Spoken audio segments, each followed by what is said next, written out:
Adès 14. Can we do something for those who have just left us? Can we do something for those who have just left us?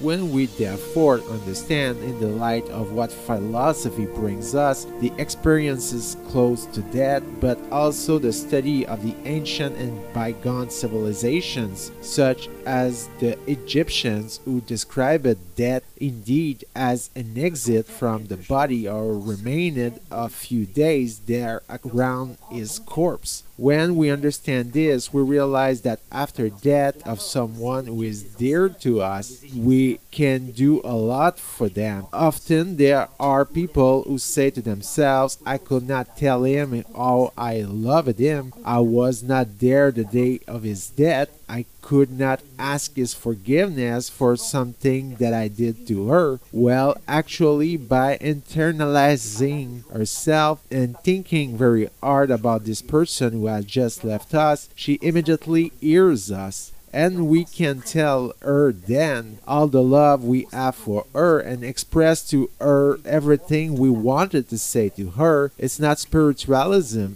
Spiritualism would consist in causing an apparition. No, it is an interiorization through prayer. We simply say what we must say, what we wish it to say, and the person is in another state, a state where the thoughts are no longer hidden as we are now. They see our thoughts and they understand all the love. People who approach death testify to this. They see what people think, so you might as well use this means of communication. Another thing, sometimes people who die have been atheists, believing nothing, and they find themselves alive. So now is the time or never, when they have just died and the day of the funeral, to explain to them what is going to happen, that Christ is coming, that they can call him. He will be accompanied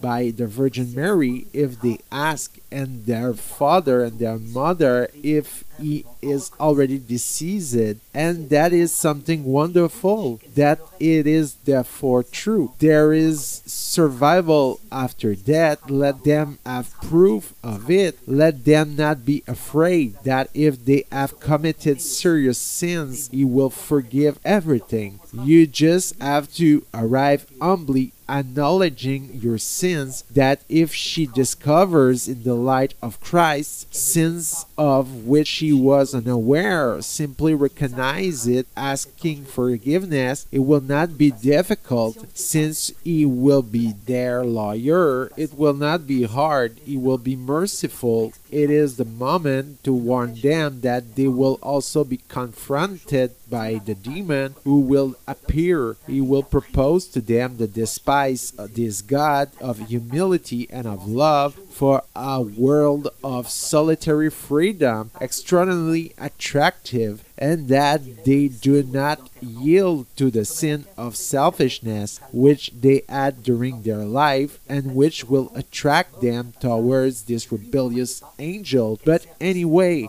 if we don't say this prayer, we from the earth, in any case, Christ will help them. Christ will explain all of this to them. Nevertheless, the communion of saints invites us to pray for our loved ones who have just passed away, to accompany them during these 3 symbolic days, which can sometimes last longer when they move from this world to another. I will say that the burial ceremonies St. Thomas Aquinas thought they were mainly used for the living, and in fact we realize, since death is a passage and that he did not believe in it, that they also serve for the dead. We can really help them through our prayers.